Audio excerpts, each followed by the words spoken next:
Akwụkwọ ihe mere nke abụọ isi nke 11.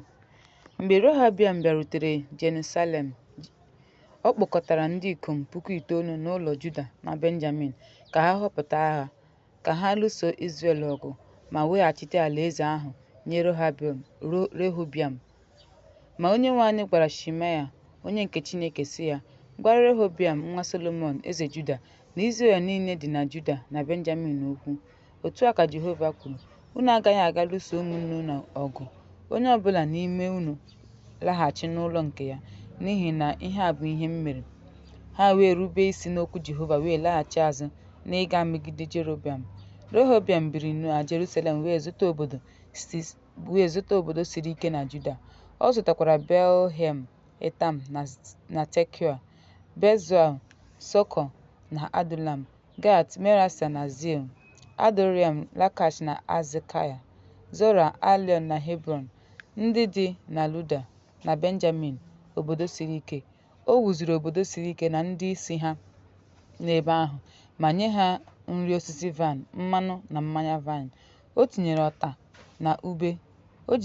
ụta na ube n'obodo niile ma mee ka ha sie ike nke ukwuu, ka Luda na Benjamin wee bụrụ nke ha. Ndị nchụaja na ndị Livayị nọ na Izrel dum si na oke ala ha niile kewapụta onwe ha ma nye ha, n'ihi na ndị Livayị hapụrụ ebe obibi ha na ihe onwunwe ha wee bịa Juda na Jerusalem, n'ihi na Jeroboam na ụmụ ya chụpụrụ ha ka ha ghara ịrụ ọrụ nchụaja n'ebe Jehova nọ. O wee họpụta ndị nchụaja maka ebe dị iche iche na maka emume na maka kalenda ndị o nyere iwu. Mgbe ndị Livayị gasịrị, ndị sitere n'ebo niile nke Izrel bịara na Jerusalem, ndị nwere obi ịhụ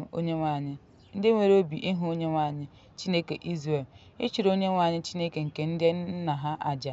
Ha wee mee ka alaeze Luda sie ike ma mee ka Rehoboam nwa Solomọn dị ike ruo afọ atọ. Ha jere ije n'ụzọ David na Solomọn. Rehoboam wee lụọ Mahalat nwa Jeremot nwa David na Abihail nwa Eliab na nwa Jesaya, onye mụụrụ ya ụmụ nwoke Shemaria na Zaham.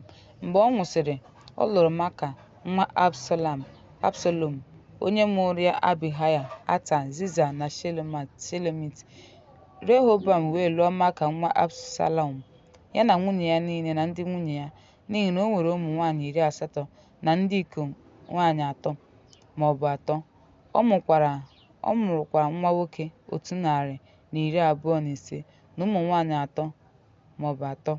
Rehoboam wee mee Abija nwa Maịka onyeisi n'etiti ụmụnne ya, n'ihi na ọ bụ n'obi ime ya eze.